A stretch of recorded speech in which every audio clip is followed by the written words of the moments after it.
नमस्कार, special show कुछ तो लोग कहेंगे में आपका हार्दिक स्वागत। आज के हमारे जो गेस्ट हैं वो एक ऐसे शख्स हैं जिन्हें उनकी पार्टी घास तक नहीं डाल रही, लेकिन वो पूरी ईमानदारी से घोड़े की तरह रस्सी को खींच रहे हैं ताकि पार्टी के रथ को फिनिश लाइन तक पहुंचा सके। तो स्वागत करते हैं विपक्ष के कार्यकर्ता का। ओ भाई साहब, हेलो, इंटरव्यू इधर है, इंटरव्यू यहाँ है। शुरू हो गया। हाँ जी, आइए।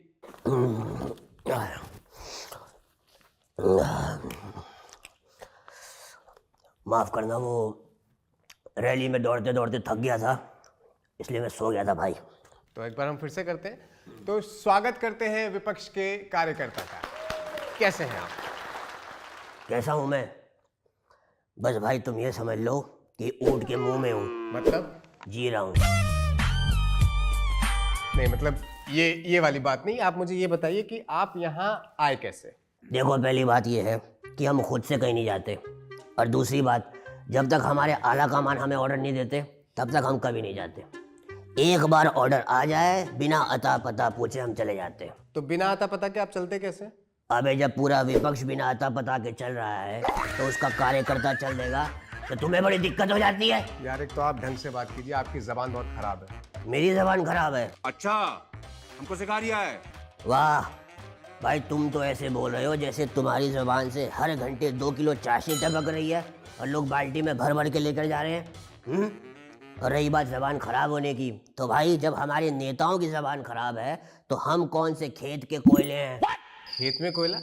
ये बड़ी गलत बात कर रहे हैं आप। खेत में तो कोयला होता ही नहीं है। होता तो आलू की फैक्ट्री में सोना भी नहीं है, लेकिन हमारे यहाँ हो रहा है। यार, आप लोग बहुत कंफ्यूज करने वाली बात कर रहे हैं। अबे, हम क्या पूरी पार्टी कंफ्यूजन में है रणवीर भाई, मैं क्या बताऊं। कैसे, बताइए। अब आप तसल्ली से सुनो एक कहानी। हुआ ये कि हमें फोन आया कि हमारी पार्टी की रैली निकल रही है, वहां पहुंचो। तो आप पहुंचे? हम पहुंचे क्या, रास्ते में ही थे कि हमें फोन आया कि एनसीपी के साथ गठबंधन हो गया है, पहले उनकी रैली में पहुंचो। तो आप वहां पहुंचे? बस 30 का पेट्रोल डलवाया, हमने एनसीपी की तरफ अपनी मोटरसाइकिल मोड़ ली। वहां जाके क्या देख रहे हैं कि भाई वहां तो भारतीय जनता पार्टी के झंडे पड़े हुए हैं। एनसीपी की पार्टी में भारतीय जनता पार्टी के झंडे? फिर पूछो क्यों? कैसे? भाई वो ऐसे कि हम अजीत पवार में चले गए थे, हमें शरद पवार में जाना था। तो बाद में फिर आप शरद पवार गए? हमने फिर से 30 का पेट्रोल डलवाया बाइक में। हाँ, हमने लेफ्ट लिया और हम निकले ये अपने शरद पवार की पार्टी में। तो रास्ते में हमें फोन आया कि शिवसेना ने भी गठबंधन कर दिया है, अब उसकी रैली में पहुंचो। तो फिर आप शिवसेना की रैली में पहुंचे? हम वहां गए तो हमने क्या देखा, वहां पे फिर से बीजेपी के झंडे। वहां पे भी? फिर पूछो कैसे? क्योंकि भाई हम एकनाथ शिंदे की पार्टी में चले गए थे, हमें उद्धव ठाकरे में जाना था। तो फिर आप ठाकरे के यहाँ गए? हमने फिर से 30 का पेट्रोल डलवाया बाइक में। हाँ, हम ठाकरे जी की पार्टी की तरफ गए। वहां जाने से पहले हमें फिर से फोन आया कि भाई इस बार हमारी पार्टी की रैली निकल रही है, राजस्थान पहुंचो। भाई ने बोला करने का तो करने का। तो फिर आप राजस्थान पहुंचे? राजस्थान गए। हाँ। लेकिन वहां क्या हुआ? वहां बीजेपी के झंडे तो नहीं थे रणवीर भाई, लेकिन हमारी ही पार्टी के झंडे सड़कों पर बिखरे हुए थे। फिर नहीं, ये पूछो कैसे? भाई हम सचिन पायलट में चले गए थे, हमें अशोक गहलोत में जाना था।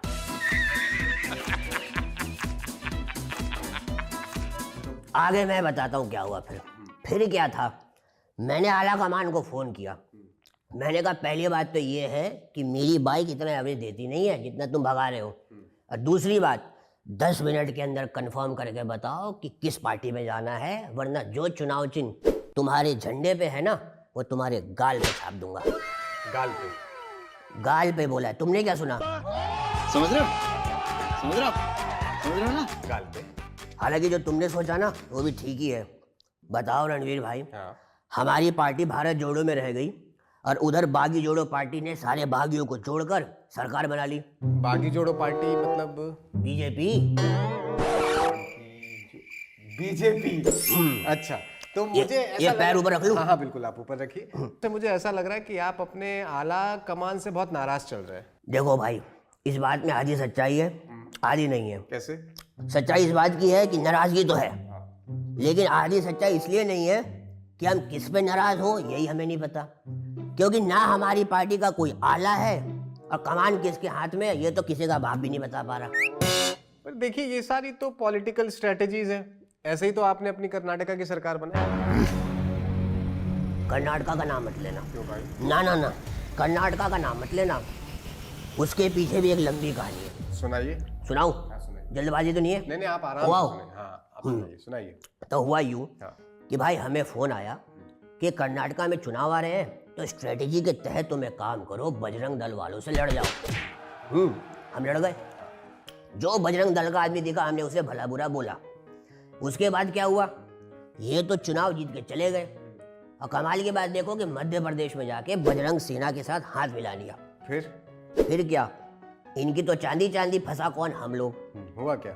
मैं वही बता रहा हूँ, यकीन मानो चुनाव के अगले दिन वही बजरंग दल का एक आदमी मेरे घर आ गया। अच्छा।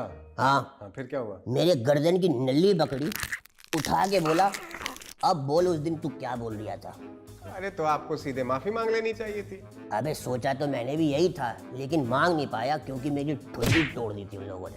20-20 किलो का गदा लेकर आए थे वो लोग, और भाई जो गदा से मेरी कुट लगी है, मैं सही बताऊं रणवीर भाई, मुझ में और गधे में एक सींग का फर्क था बस। पर गधे के तो सींग होते नहीं है ना। लेकिन मेरे तो है। दिखाई तो नहीं दे रहे। जगह मत पूछो। पता है हरामी हो तू, समझा? हाँ, मजा आया यार बड़ी अजीब बात करते हैं आप। अच्छा चलिए मुझे ये बताइए, अभी ये न्यूज़ आ रही है कि सारी विपक्ष की पार्टियों ने मिलकर एक पार्टी बनाई और उसका नाम इंडिया रख दिया। सारी भसड़ इसी बात की है। कैसे? भाई हमारी जो पार्टी है, जो हमारा जो विपक्ष है, वो काम छोड़कर नाम के पीछे पड़ा हुआ है। अब एक और कहानी सुनो। सुनाइए। ये थोड़े दिन पहले की बात थी, हमें फ़ोन आया कि भाई जहाँ जहाँ मोदी नाम सुनो वहाँ वहाँ गाली दो, और जहाँ जहाँ गांधी नाम सुनो उनको सपोर्ट करो। हमने गांधी को सपोर्ट किया, हमें ही उल्टा गाली पड़ गई। क्यों? अबे हमने मेनका गांधी और वरुण गांधी को सपोर्ट कर दिया था, हमें क्या पता था कि वो बीजेपी में ठुसे हुए हैं। अच्छा ठीक है, आप ये बताइए, ये आपके पास ये जो ये है, ये क्या है? ये सारी कहानी तो इसी की है। क्या है ये? रणवीर भाई ये फाइल ना हो गई हो, ये बोफोर्स की फाइल हो गई हो। जब जब खुलती है ना, हमारा कोई आदमी इस पे बात करने को तैयार ही नहीं है। ये जो है कुछ खर्चे की लिस्ट बनाई है मैंने। हिसाब किताब है ये? हिसाब किताब है। अब इसके की पीछे की कहानी सुन तुम। हुआ यूं कि मेरी चल रही थी एंगेजमेंट, मुझे फोन आया कि राहुल बाबा भारत जोड़ो यात्रा में निकल रहे हैं, जो काम कर रहे हो तुरंत छोड़ के केरला पहुंचो। तो आप अपनी एंगेजमेंट छोड़ के केरला पहुंचे? एंगेजमेंट छोड़ के मैं केरला पहुंचा। फिर क्या, वहां से हमारी यात्रा शुरू हुई। क्योंकि मैं ये कपड़े में गया था तो रास्ते में मुझे खरीदारी करनी पड़ी। केरला में लुंगी खरीदी, महाराष्ट्र में शर्ट पैंट खरीदा, हरियाणा में जाके कुर्ता पैजामा खरीदा, करते करते भाई कश्मीरी शॉल तक खरीदा मैंने। ये उसकी खर्चे की लिस्ट है। ये मैं मांगने जा रहा हूँ तो मुझे भगा दे रहे हैं। क्यों? अबे कह रहे हैं कि राहुल भाई ने एक टी शर्ट में पूरी यात्रा कर ली, तुम्हें क्या जरूरत थी रास्ते पे रैंप वॉक करने की?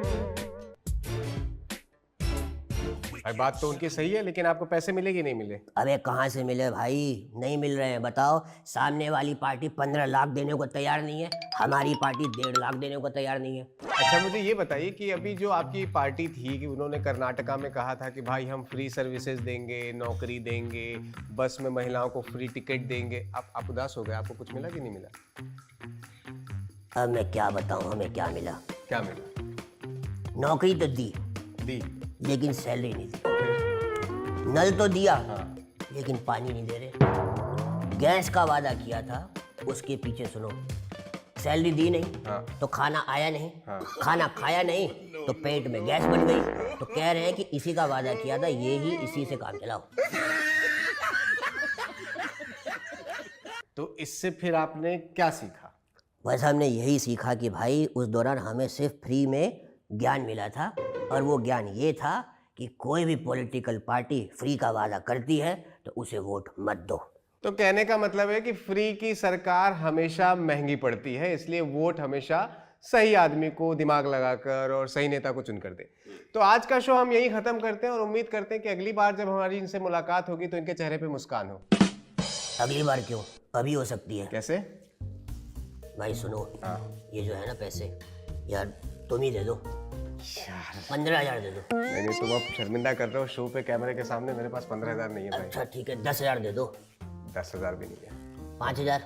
यार तुम क्यों बेइज्जती करा रहे हो? चलो ना तुम्हारी ना मेरी, 500 में डन करते हैं। भाई मेरा आज पहला दिन है, मेरे पास 500 रुपए भी नहीं है। अरे यार तुम्हारी हालत तो भाई बाढ़ पीड़ी से ज्यादा खराब है। मैं कुछ करता हूँ, दे रहे हो क्या? मैं कुछ करता हूँ। एक मिनट, रोना नहीं, हाँ नहीं नहीं नहीं, मैं कर रहा हूँ। ओके। एक मिनट, रोना नहीं। ज्यादा मांग लेना अगर। हेलो, हाँ भाई, यार ये अगली रैली कहाँ हो रही है? बिहार में। हाँ तो सुनो ना, मैं एक कार्यकर्ता और ला रहा हूँ। नहीं नहीं, कार्यकर्ता नहीं, मैं चलो चलो साथ में। पैसे करते हैं ना। सुनो ना, मैं क्या बोल रहा हूँ, 500 देते हो ना, इसको 600 दे देना, इसकी हालत ज्यादा खराब है। अरे पर मेरे को इंटरव्यू करना है ना। आप चलो ऐसे तो। जबरदस्ती मेरे को कार्यकर्ता थोड़ी बना सकते हो। मैं इंटरव्यू कौन करेगा? रणवीर,